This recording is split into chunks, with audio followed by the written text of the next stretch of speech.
they'll see everything they see. We do, they'll see. Okay, hold on. Give me 1 second. Wait, it already is going. Okay, no problem. It's okay though. No problem. Oh, you know what I can do? I can turn your camera off. uh-huh.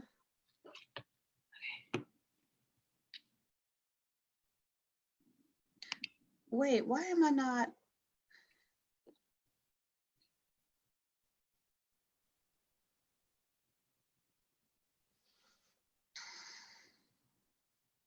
It turned us vertical when we went live. What'd you say? It turned us vertical on my screen when we went live. Oh, I'm still horizontal. Are you? Mm-hmm. Hi, everyone. Thank you for joining us. We'll get started here. Oh, it's actually 5 o'clock, but we're going to give it about 2 minutes before we get started. So come on in the room, get comfortable, get your pen and paper. And always remember, if you have any questions, feel free to put them inside of the chat.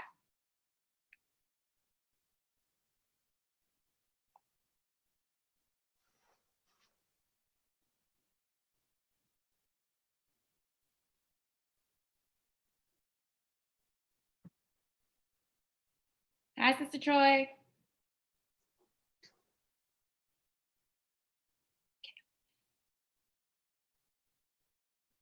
Alrighty, they're pouring in. All right, so I guess since we already have a room that's slowly creeping up, so I'm gonna go ahead and get us started. Super excited about our guest today. I'm sure many of you know her. Miss Demia Kandi is here, and she will be sharing some information with us about race and all that good jazz. So I'm gonna go ahead and toss it over to her. I'm gonna share my screen for her really quickly so we can get her presentation up. And I have 4:59. I don't have 5 o'clock. Mm-hmm. We can wait a few seconds. You want to do that? Tell me exactly what yours says. 4:59. Okay. Tell me when it hits 5, and then okay. I will get us started. While we do that, I'll go ahead and pull up the presentation. So I can't see anything, but you can. Yes. So you can't see their comments. I just have to read them back to you. So okay. Hello. Good evening and all that jazz. Right now we have about 20 people in the room. Okay. I show 5 o'clock. All righty, here we go. And share. You got your presentation? Can you see it? Yep, I see it. All righty. And go ahead, feel free. Well, welcome everyone. When I'm Demia Kandi, when Sister Troy asked me over a month ago if I would be willing to present, I always say, of course, anything Sister Troy asks, we try to do. And then today I was like, oh Lord, why? And I get imposter syndrome set in. I don't even know what I'm doing, even though I've been doing this for 20 years. Oh, I don't know, what am I gonna do? So then I, went through my whole ritual of, fell out and all that good stuff. And because I just want people to get it. And it's so, the gift is something that I don't take lightly. And it's just so important for people to really get it and to understand. And I just don't want to get in my own way. So thank you again, New Salem, for inviting me. And so this is a conversation. So, and I wanted to be sensitive to that because she didn't ask me to do a presentation. It clearly says conversation. So Paulette, if that's you and I having discussion, or if you have questions or comments about what we're discussing, please put them in the chat box, even though I can't see it. Paulette will make sure that I get that information. So let's go ahead and get started. Righty. Okay. So I guess the thing is, what are we? Who are we to ourselves these days? Especially since, I know my generation, we're Black with capital B. So I know it might be generational, but you're the professional, so you tell me. Well, it's interesting. Let me back up for a second. So, doing this work for years, I've gone through the evolution of terminology, even in what I do, right? So we've gone from cultural sensitivity to diversity and inclusion, cultural competency, diversity, equity, and inclusion, social justice, social change. And so terminology changes all the time. And so if we're so caught on what's right and what's wrong, we might miss something really important in between. So I tell people, don't concentrate so much on what's the correct terminology. You can always ask, but if you are in a professional capacity, I do want to kind of break it down for you. So we're going to talk about Black, African American, multicultural, minority, and people of color. And so I'm going to try to make this very basic, very simple. When we think about African American, that reflects the previously enslaved descendants of Africa in the United States of America. And then when we think about Black, we're talking about African lineage across the globe. And so there's been this evolution from Negro to, well, boy, gal, to Negro, to colored, to Black, to African American. And so for me, my minor is Black Studies. And so I was a part of the generation where we were taught African American, that it was more respectful terminology, and that we're more than just a color. My father, who was heavily involved in the civil rights movement, was a part of the Black Power movement, the civil rights into the Black Power, where Black was important. Like, no, you're going to say it, and embracing Black as something beautiful. Mm-hmm. And so when we went back to Black, I was kind of in this mode of what are we doing here? Oh Lord, we're letting them say it. We're letting them say it. I call them wise counsel. And these are people that are in the industry or people who are just very much in tune to the psychology of African Americans. And so I called several people, some of them New Salem members, and just people in the movement and in the industry. And I was asking, like, are we okay with this? Like, I am struggling with this. They don't even say it right. It's like 5 A's in the middle of the L and the CK and Black. And I'm like, oh, we just let them, oh, they don't put any, something about African American, we felt like they were putting some respect on it. And then when it was Black, it was like, well, now, wait a minute. It almost became, we knew, I didn't have positive experiences with majority culture calling me Black. It was always, well, you're Black, or you're a Black girl, or, well, Blacks are always, it was never, even just in the way that it was said, almost became like another word for, you were still saying the N-word, you were just, you used a different word, but you were still saying, that word. And so for me, it was a trigger in June of this year when the country erupted, when the world erupted. And this Black Lives Matter movement really took force. And I was struggling, really struggling. And it was, I talked to many people, and it was, most of you know her, Khadijah Adams, who really helped me, because I was having a moment. I was like, no, I'm not saying it. You millennials, you're messing it up for all of us. I'm doing all of my work. And I'm sorry I use humor, because it's 5 o'clock. And we got to get through, transition to the next part of our day. And she said to me, and I knew this, but it was something about the way she said it that really brought it to life for me. And she said, Black is the only ethnicity, it's the only race, actually, that is marginalized and oppressed around the globe. Mm-hmm.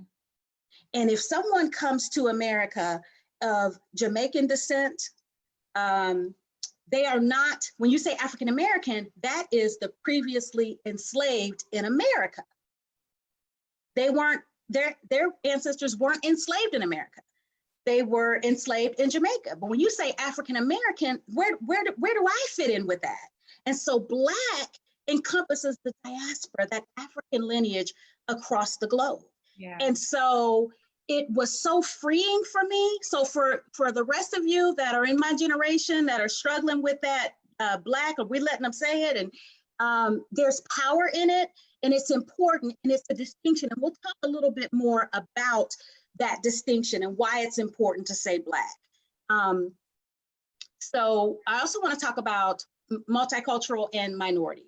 When we think about minority is numeric, it's sociological, and it's racial and ethnic, right? So it's those 3 areas. And so you could be the only something in a room, and it's just that, it's numeric. It could be in an all Black environment, and you have one white person in the room who happens to be a male. So you've got different things that you're breaking down there, but it typically falls in 3 categories. Here's where it becomes sticky. It is still used in medical terminology. There are grants that are tied to that word. And so it's still important. I was in a situation where an organization was trying to get rid of it, and they were like, why are we still using minority? We should be using multicultural. And we were saying, well, honestly, for what the goal of this organization is, for the mission of this organization, they're really talking about oppressed people of color. They're really talking about people of African descent and Latino descent. They're not, this is really specific to marginalized communities of color. And so we just have to be careful with that, because what you see, anytime there's a movement, you'll start to see language used interchangeably, and people don't know when it goes where or when they should get rid of something. And so for something, even though multicultural sounds more inclusive, we have to be careful with that, because there are times when multicultural really, let's just get into multicultural. So multicultural is really, it's kind of a catch-all. So it's your race, your gender, age, ethnicity, religion, socioeconomic, sexual identity, gender identity, sexual orientation, gender identity, and people of color. And so, which is people of color is anyone who is non-white. And so when you talk about multicultural, so we're talking about oppression. If we're talking about systemic oppression, not all areas of within the multicultural perspective have the same level of oppression.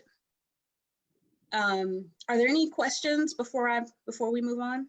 Nope, there are just some folks in the chat who agree with you that it's hard to hear us say Black. But I think you giving that description and the understanding of, you know, there's individuals who come here from different countries who are Black people who are not African Americans, that makes it a little easier to understand why it's important to use that terminology. Yeah, it's really deep when you think about that. When you think about the entire globe, and Black people are oppressed and marginalized around the world, whether we speak the same language or not, whether we worship the same way. It is the one race that is discriminated against, that again suffers such deep oppression around the world. Mm-hmm. Which is why Black Lives Matter was a global issue and not just an issue in our country. So we can go to the next slide. Okay, so I know you had some questions about this, Paulette. Yes. Do you want me to go ahead and ask my question? I mean, let's talk about like why our blues are different than, you know, our counterparts, whether mm-hmm. it's at work, whether it's at school. Why do people think that they, you know, some people think that they have it just as bad as us, but they don't necessarily understand the kind of blues that we go through on a regular basis simply because our outer appearance. Mm-hmm. So again, that just when we dive deeper into people of color, and that's why when we had companies that were putting together their Black Lives Matter statements, and we were, I know for me in that space and consulting with, you know, many leaders about what it should say and what it shouldn't say. And it was, you saw some that were kind of watered down. They would use the term people of color. And it's like, yeah, that's true. But for this, for what's happening with us, where we're getting gunned down while we're jogging, that's not people of color. That don't happen to people of color. That happens to Black people. And so we need you to say Black. And so that's just another example of how people of color, again, we know that is all non-white, but they're not mutually exclusive. The experiences are different. I mean, with the exception of COVID-19, the Asian community, for example, there's the stereotype of educated and smart. And until we had this whole rush of xenophobia with COVID and calling it, so I'm not even going to reference what he called it, but to call it the blank virus, and the level of just prejudice and hate that this community suffered, and the stories that I've heard and the trainings that I've been doing. And for many, and I love the ones that are honest enough to say, I have to be honest, even though I've been a person of color, I don't feel like I've suffered oppression. This is the first time when we had to deal with xenophobia, which is prejudice against people of other countries. It's really this mentality of an in-group versus an out-group. And that's the first time that this particular community had really faced that on such a large scale in a really long time.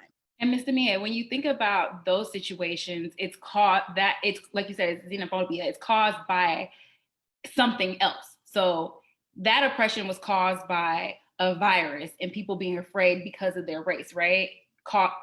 Spreading the virus when it's not even true, but that was the situation, right? Or even xenophobia when 9/11 happened and you're around individuals who remind you of the situation with the World Trade Center and the planes and the terrorist attack. So, but that has nothing to do with the type of blues that we have by simply existing and being Black and waking up with the skin that we have. What happened? There's nothing that simply happened to cause You were born. Fear that we cause in this world. You were born. What happened? I was born. Yeah. And that's really powerful. And I like the way you frame that this is another area that's unique to the Black experience, in that it isn't predicated on an event. Nothing happened. That's really powerful.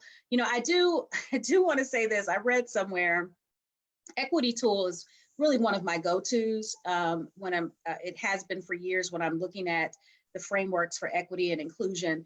And they were talking about, it's not the oppression Olympics, you know, so we don't all need to jump in, and even though they're not mutually exclusive, we're still sensitive to those issues.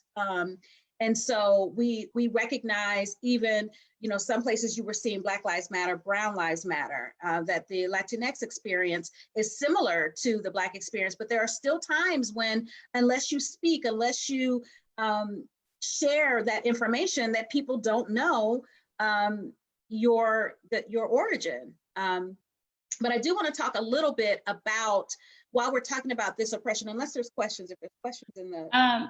Ms. Kenya had a great statement. She said, yes, you have to be mindful, especially in corporate America, because they tend to put minorities in one category and use that to say, we are one of the top multicultural companies in the US, but really there's only less than 5% of African Americans employed there. I'm just talking about what I'm talking about, is what she said.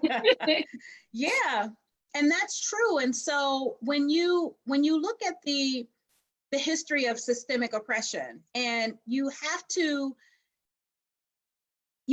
find the research that speaks to systemic oppression in the workplace, and then you have to use that as a tool, not to say, here's what you're not doing, but here's my recommendation of what I believe we should be doing.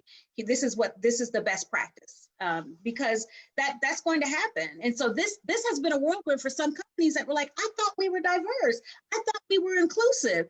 No, not really. But as they start to understand and recognize the systems of oppression, and not clumping them all in, and just even identifying that Black oppression is different. And just because you have more of this ethnicity in your company than that, doesn't make you inclusive. So, but I do want to talk about a little bit about, because people ask me as we move into Hispanic Heritage Month, which is September 15th to October 15th, I do want to talk a little bit about Hispanic versus Latinx, because now people are like, well, what do we say? And especially, you know, my work in public relations or with communications, people want to know, are we using the correct message? For the first time, I feel like companies are trying to be more intentional. And so now that we've opened up the dialogue that and they feel comfortable asking. These are some of the questions that we're starting to get. And so just a quick framework for understanding the difference between Hispanic and Latinx. So Latinx refers to, and it's gone from, we use Latinx because it's gender neutral instead of Latina or Latino. So it's moving more to Latinx, although you can always ask someone of that culture what their preference is. But Latinx refers to people whose origins are geographically located in Latin America. And Hispanic identity refers to language. So it's really those Spanish-speaking countries. And so when we look at that, the example that I like to give people is if you take Brazil, for example. So Brazilians are Latinx because the country is in Latin America, but they're not considered Hispanic because their primary language is Portuguese. Mm. And then Spain is another example. Spaniards are Hispanic because they speak Spanish. They are not of Latin descent because Spain is not in Latin America. So it's just a little bit of just kind of some quick tips, or just put that in your toolkit about that basic difference. And we can go to the next slide unless there's questions. If we have questions, I want to meet the need. Nope, they're just saying teach. Okay, so here we go. You gonna take this or you want me? Tearing down the wall. Take it. I'll jump in when you want me. Tearing down the walls. Paulette and I had a discussion about what I wanted this to look and feel like earlier. That it said conversation, so I want to hold to what it said, which is a conversation. So this is important because when we think about things like racism, bias, inequity, systemic oppression, and we'll talk a little bit more about that. But I want to talk to people of faith, where my motivation comes from behind this. We use the word it's a shield and it's a foundation to stand on, not to hide behind. Mm-hmm. And so one of the things that I noticed during the eruption, I call it the eruption. There was an eruption in our country with Black Lives Matter. What I saw was some people of faith that were using language like peace, let's pray, which of course, peace is powerful, prayer is powerful, love is powerful, but they all require action. And so my concern is that peace, we can use this terminology it's under the guise of peace, but it's really masked in denial. So it's really denial manifesting itself with these kind of code words that we have to be really careful with. And so for some of you, I mean, there are people that, we know each other on Facebook, we know each other through our place of worship or we're colleagues, and depending on how you know me and the client, because I wear many hats, people didn't know this was my space. And so I did what I had to do what in the church, remember how the usher would come and tap your shoulder, like back in the day, like shoulder tap?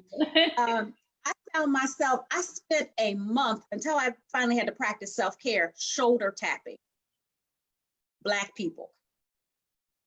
Not in a bad way, but it was kind of ooh, she doesn't really know me this way, but I gotta go there because she's a person of influence and I can't let her have that up on her page, because to me, it reminds me of when we think about allies, we think about people that are like, okay, I was blind, I admit it, and now I see, I can't unsee it. What do? They're watching us. Mm-hmm. And so that responsibility is great, and especially people of influence, and that influence could be on your job, in your family, in your community. So if I'm sorry if I hurt your feelings when I shoulder tapped, but there were things that I saw that I was like, you can't do this because you have too many potential allies in your circle, that if you put prayer, if you put let's pray, or I saw one that said, let's call it what it is, all sin is sin.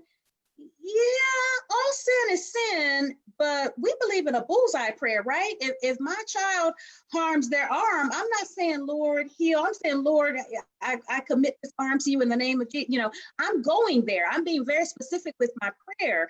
And we can't teach specification and to call a thing. And then when it comes to this, we want to hide and say, well, let's just love each other. Well, love is an action. So love me by the choices that you make, by the words that you say, by the causes that you support. And so it's just, as if we're going to tear down these walls, we have to call it what it is. And I know that that was uncomfortable for some of us, but if we had to do it, it was necessary. It's still necessary. And as believers, I don't believe that we can be passive in our witness, because we have to be the light.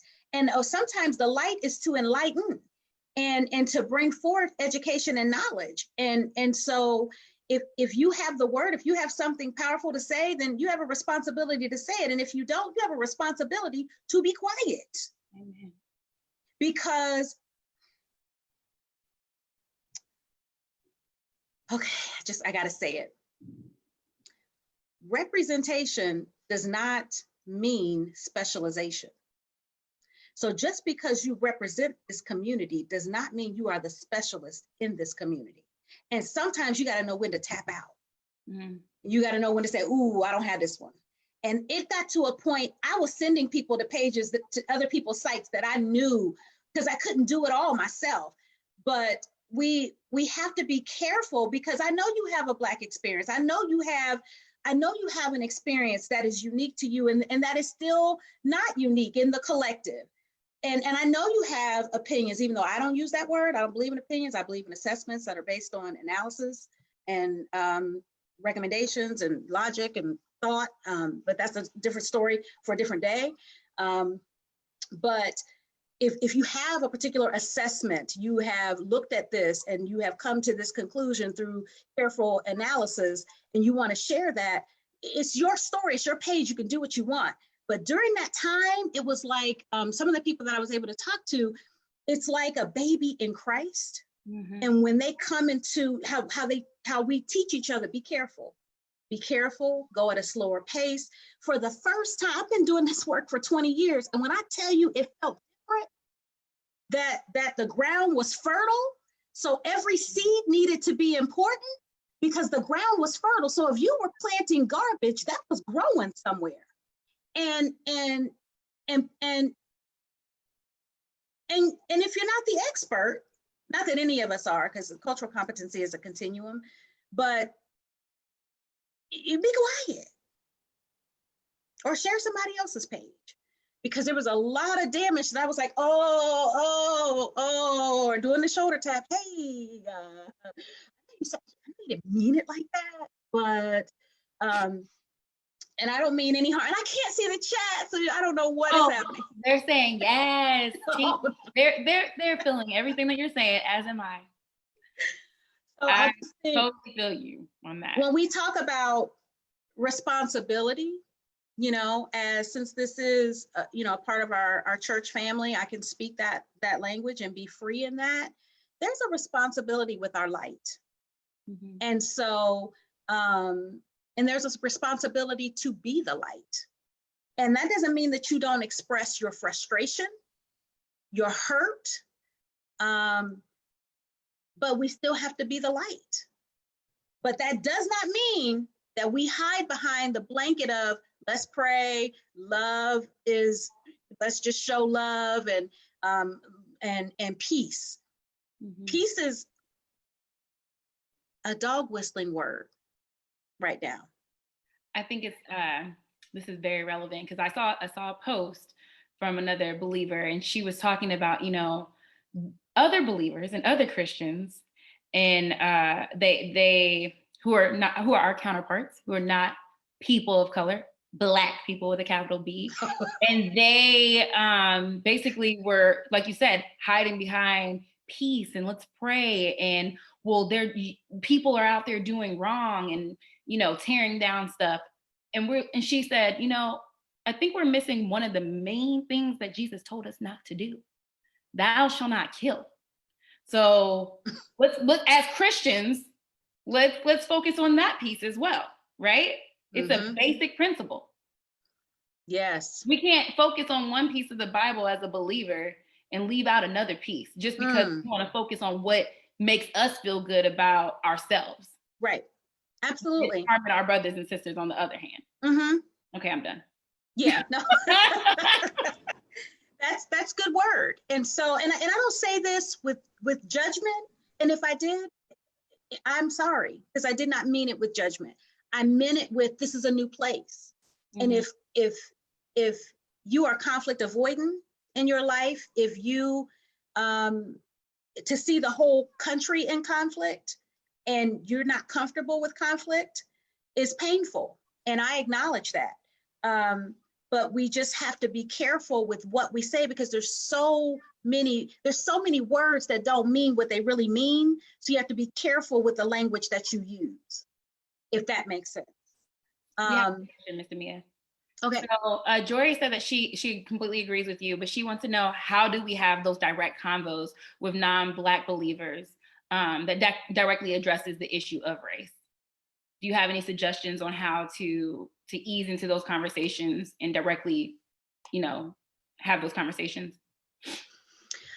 I think that if you already have relationships with those people, then you ask them, how are you with everything that's happening in the country right now?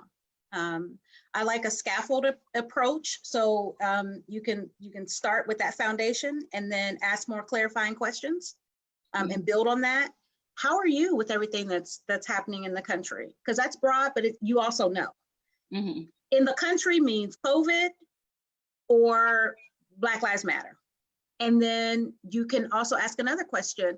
How are you feeling as a believer, as a fellow believer? How are you struggling? How can I support you? And if there's a concern, you have to, pray and use non-judgmental language and have a conversation. I lead with, I know you didn't mean it this way.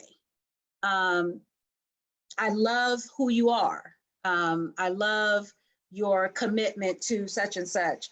But when you say this, you may not be aware. So I use that approach, not a get that off of your page. You don't need to be saying that, or come here, neighbor of the last 10 years. Let me tell you everything you did it's really just for Joy, because I know Joy.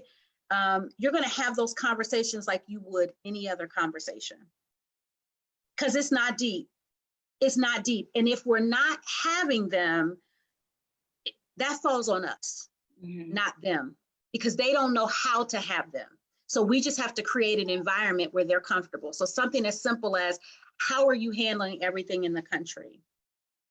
We haven't even had a Black Lives Matter conversation. How are you with this? Yeah. I hope that helps. Okay. Next slide. Well, it's a couple more things on here. When you think about anti-racism, we hear that a lot with Ibram Kendi, his book, and I love his book because he's pretty much saying, look, you are either racist, you are either living a life that promotes racism, or it is anti-racist behavior. There's no in the middle anymore. And so that means you're either doing things to end racism, or you're doing things that contribute to racism. And NICE is not anti-racist. I'm gonna sit there for about 2 seconds on that. NICE is not anti-racist. KIND is not anti-racist. And so what has happened is, that's why we have to use certain language, and we can't use that passive language, because that is what has allowed racism to fester as long as it has. You can be nice and still be a racist. Because if you are not doing anything that prevents systemic oppression and promotes anti-racist behavior, there's no middle. And you cannot love me and support anyone who doesn't mean me well. You can't. And then I just want to make sure that we all understand, we're all pretty clear on racism and bias and inequities. I I always want to make sure that people are aware of just the 4 areas of structural racism, and that's health, education, economic, and legal. With legal, we mostly see that with the criminal justice system, and that could be from policing to court systems to prison systems. Economic could be job discrimination, housing. I was on a call for social health determinants with African Americans, and it was Dr. Chris Brown actually, and he was talking about fair and affordable housing. And when he broke that down, by the end of that presentation, I said, I will never see fair and not just fair and affordable, but like healthy housing, but I'm missing the word. But I said, I will never think of that the same, that you think about running water, and not just running water, but clean water, that the home that you live in is up to code. And how certain neighborhoods with redlining and the effects that had, that still exist now, that are, and some of these overlap.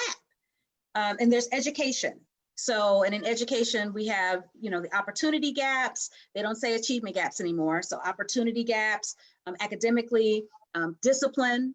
I just saw an article that talked about, it even broke down colorism, and that dark skin students are suspended at a higher rate than other races and other students. It's unreal. And then our health, we have our social determinants of health. We have medical ethics, and that constantly continues to be a challenge. The study where with the Black women and their tolerance for pain, or this misconception that Black women had a high tolerance for pain, and so they weren't taking Black women as seriously when they expressed concerns about their health. So systemic oppression it's real, and it's relevant. And so we have to call it out. We have to know what it is, and we have to call it out by name when we pray. So we can go to the next slide. Is there anything in the chat? Am I missing something? Anybody have a question? They're disagreeing with you. Okay. So let's talk and about while we're at it.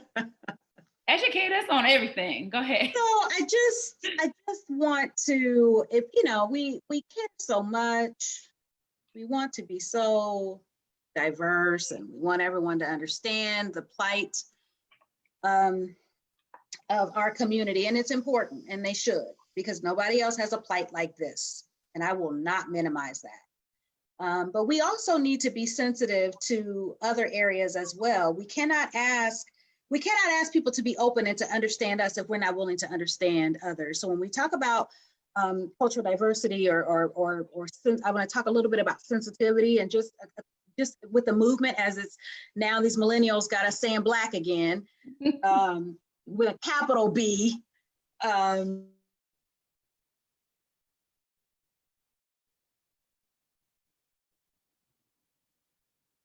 Ms. Demia, I think you're frozen. Can you hear me?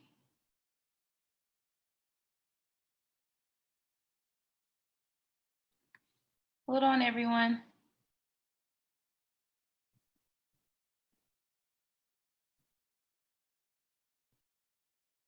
Ms. Demia, I think you're frozen. Can you hear me?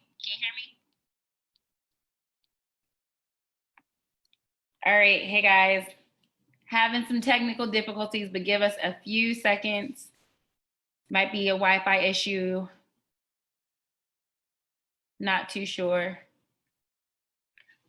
I don't want to get off of this because, okay, so she hopped off. So that's a good thing, because she can hop back on. So we're going to stay on here until she hops back on. And I'm going to just talk, because, yeah, we're here. So give Ms. Demia about like 5 minutes at max. I'm sure she'll be able to hop back on easily. I'm going to keep monitoring it to see if she is back on, so I can update her to a panelist.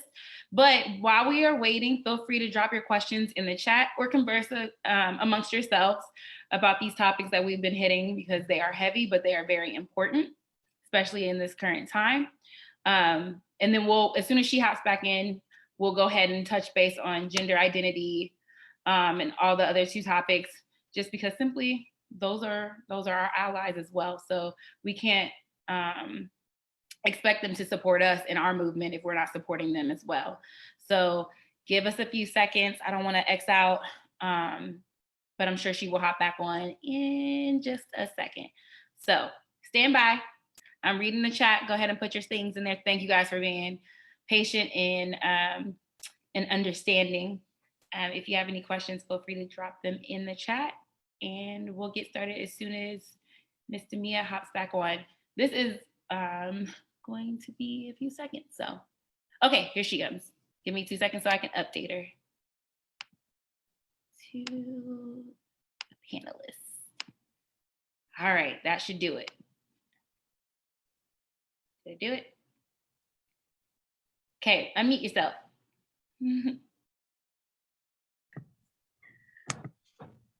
I don't know what happened. You were frozen. I'm so sorry. You're fine. I'm like, oh, Father, was I not pleasing you? Was it hard? I just kept, talking. I was like, she'll be back. It's okay. And they're all, understanding. So, okay. What I said was that when you came back, we were going to get into these three because those individuals are also our allies, and we can't expect them to support our movement if we are not supporting them or also understanding and knowledgeable of their identities as well. So right.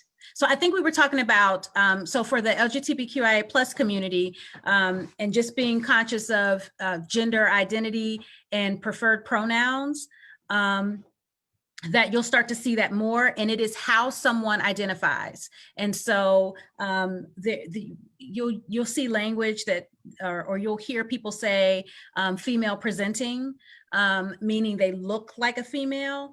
Like what we know to be female, but we don't go by that. So if I don't know, I may say, Paulette, she's female presenting, because I don't know if that is what she identifies herself with, if her preferred pronoun is she or her.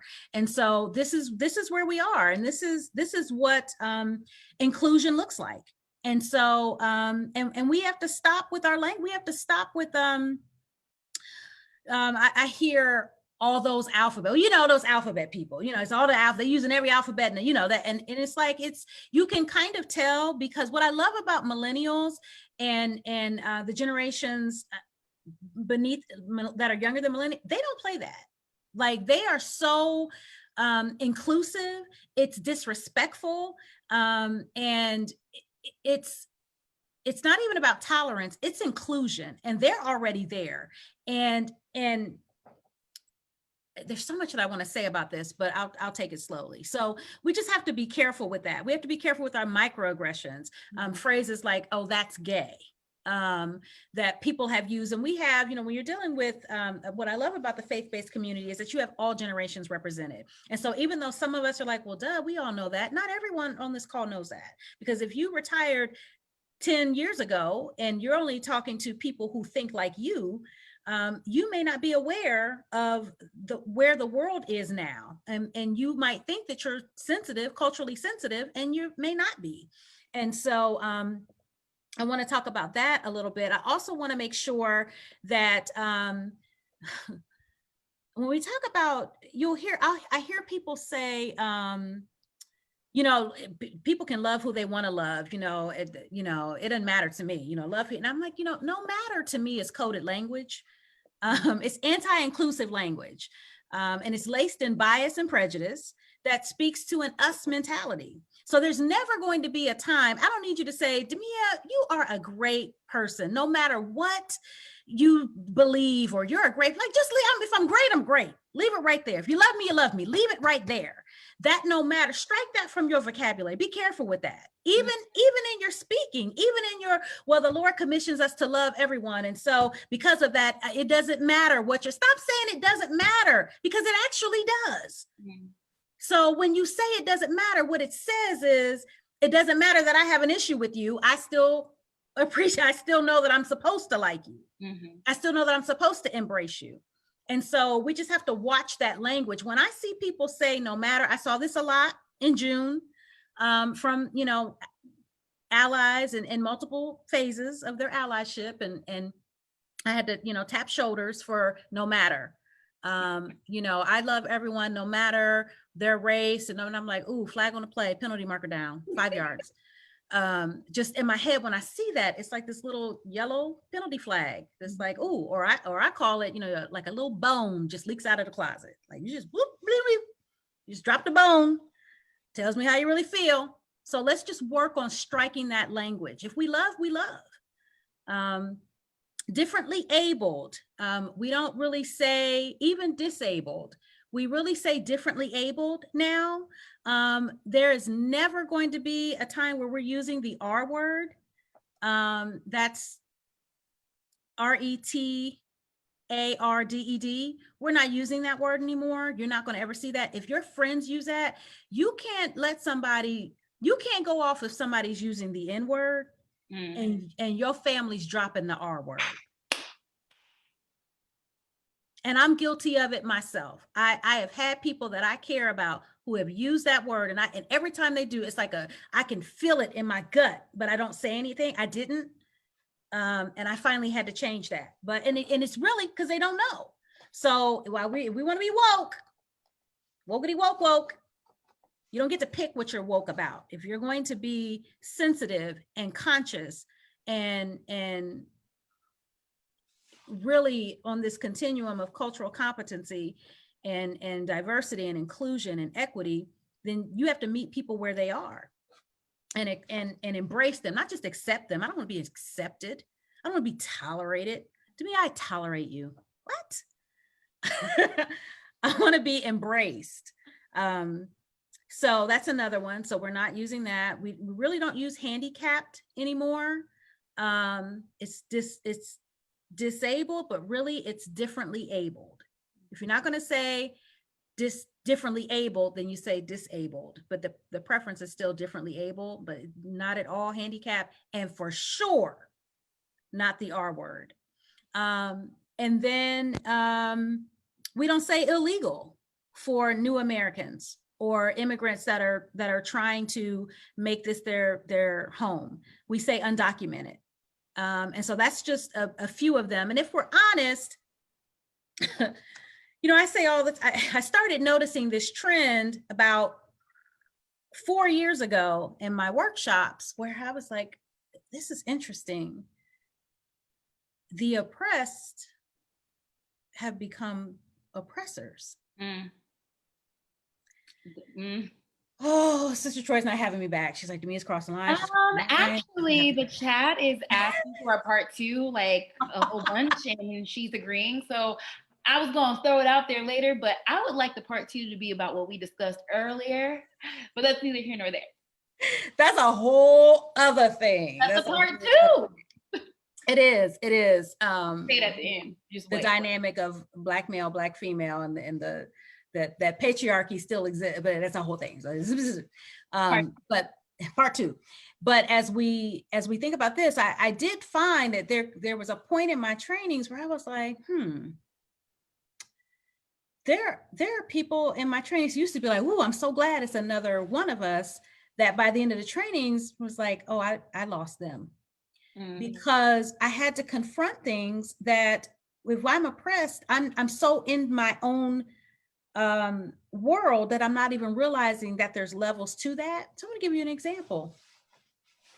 Since this is a part of New Salem, I've been a member there since 96, 97, somewhere in there. And I remember when the demographic of Cleveland Avenue changed.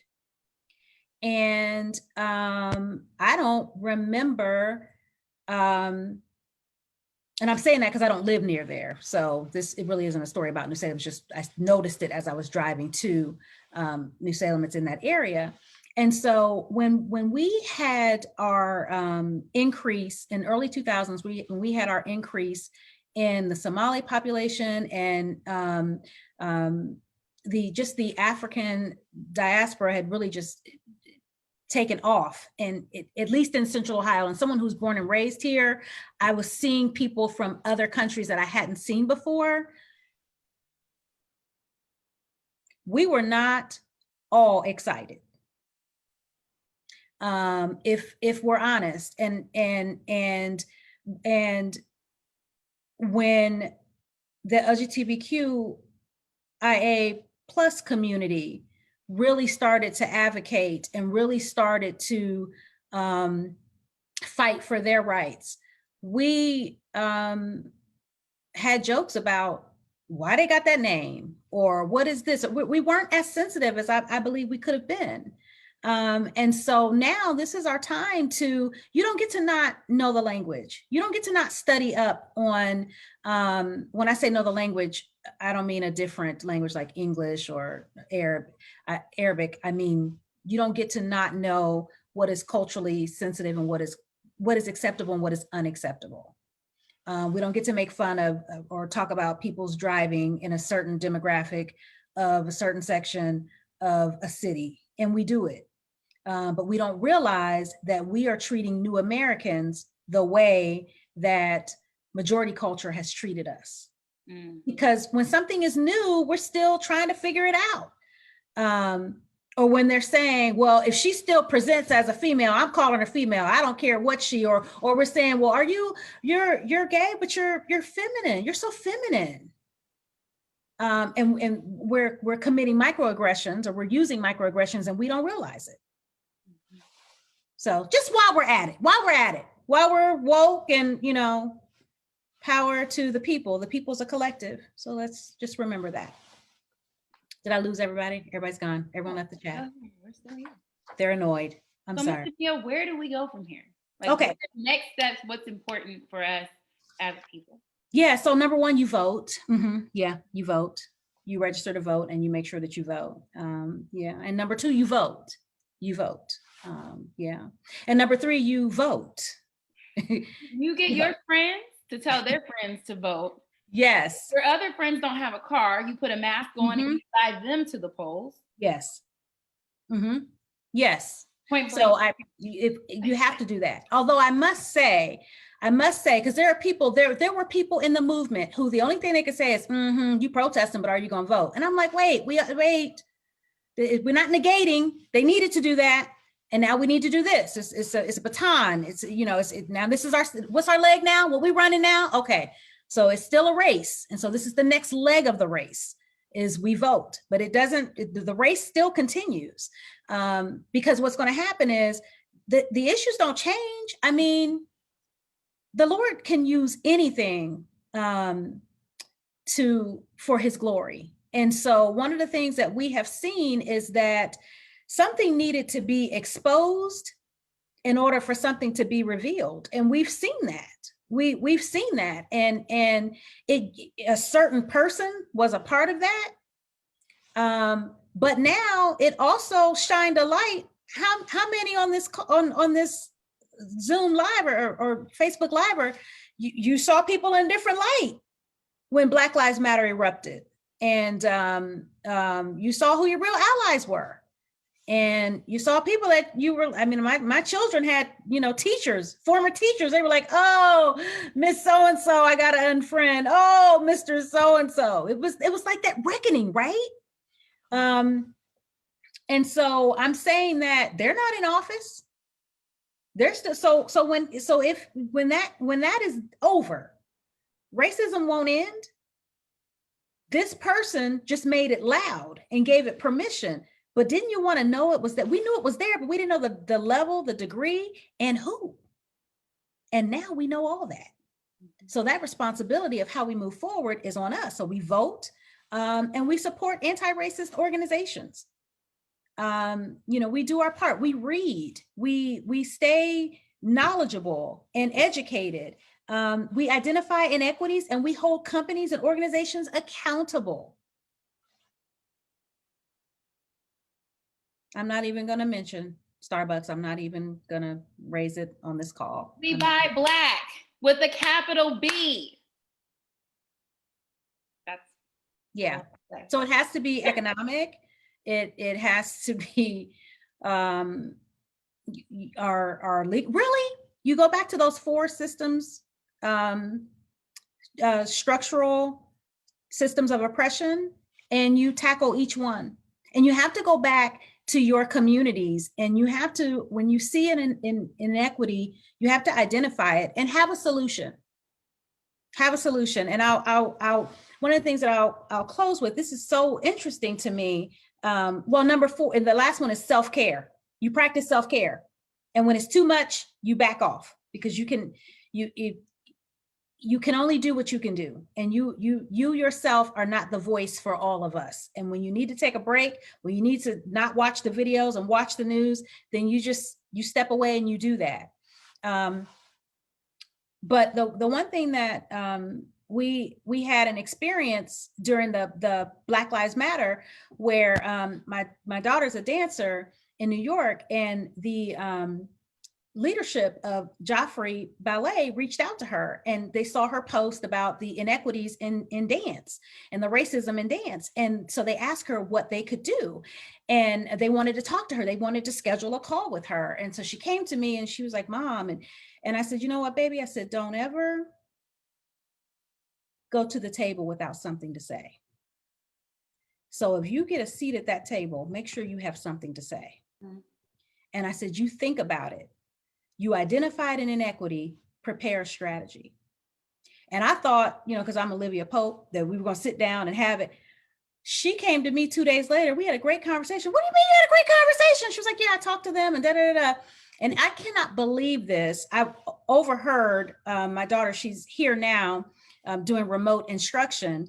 And this renowned, I'm not going to get emotional, ballet program, world renowned, changed their pink ballet policy, for anybody who knows anything about ballet and how conservative it is.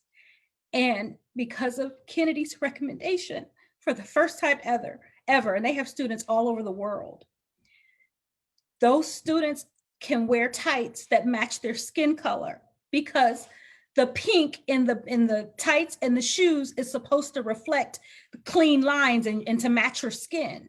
Wow. And they changed that, and they acknowledged her on their orientation call.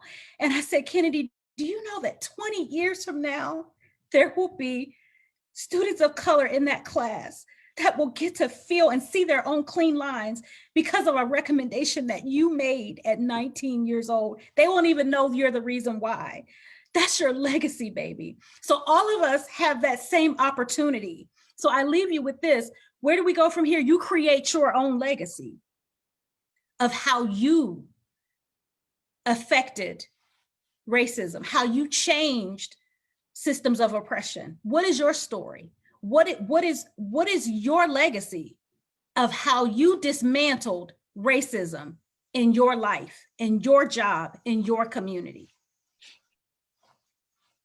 Paulette, you got me crying. I didn't do it. Why does everybody say I did?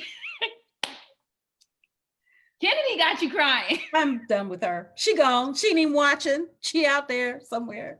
Kari's watching. She just wrote in there.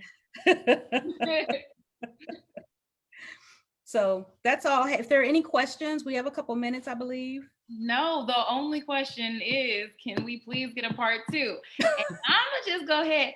Sister Troy, I think you already blessed it in there. So earlier we were discussing that there's a need. Yeah.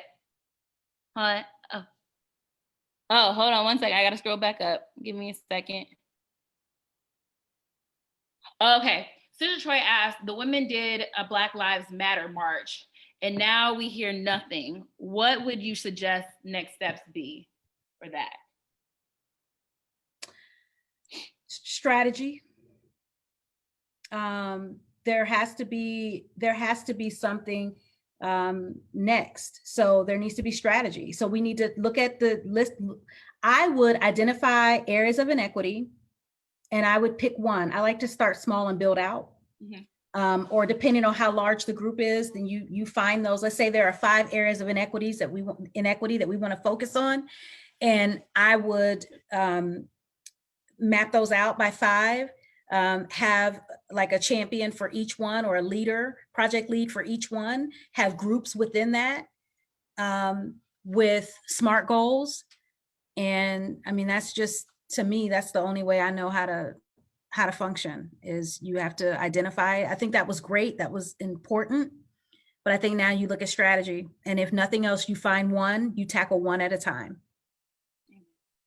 Well, they're once again asking for a part 2 with you. And I seriously think that we should do the discussion about the differences and the blues, the differences between the blues of African American women and African American men, and that dynamic. I know there's a lot of millennial women who would love to discuss that, including myself. So if you are open to that, we will work with you to get you on the books for that.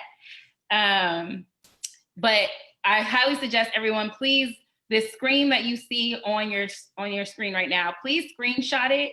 If you work in corporate America, please reach out to Ms. Demia. She is amazing. I know there's a few people who are on here right now whose companies have reached out to her and utilized her services. But if you need to have a conversation like this at your job, at your school, please screenshot this information, share this with your bosses and those of power, because she can help you make a difference in the organizations that you are a part of. And then I just want to give a little quick shout out in something that the young adults are currently doing, since we're talking about the movement and being Black with a capital B. Shout out to Dr. Chris Travers. The young adults, a lot of us young adults have gotten into this book. You saw me run earlier. I got up to grab this book. And right now we're reading, a few of us are reading this, and it says it's Bread for the Resistance. And basically it is 40 devotionals for people who are fighting for justice. So if you are a Christian believer and you need some devotionals to keep you going during this time, I know seeing on social media and definitely seeing the news all the time can cause you to become weary. So this book, Bread for the Resistance, it has 40 devotionals in it, has been giving us some strength during this time. So screenshot that if you want to as well. So, but yes, please come back. I'll let you guys know when Miss Demia comes back for part 2. She might not do the discussion that I want, but she's gonna do one. She's gonna do something. So I'll let you say your last few words, and I highly suggest that you go back and read the chat when you get off of here, because there's a lot of love in there for you. Oh, thank you. Just thank you, everyone, and stay encouraged and vigilant, and be blessed and safe. Stay safe. That's all I got. Thanks, everyone. I hope you have a wonderful night. Stay blessed. Take care.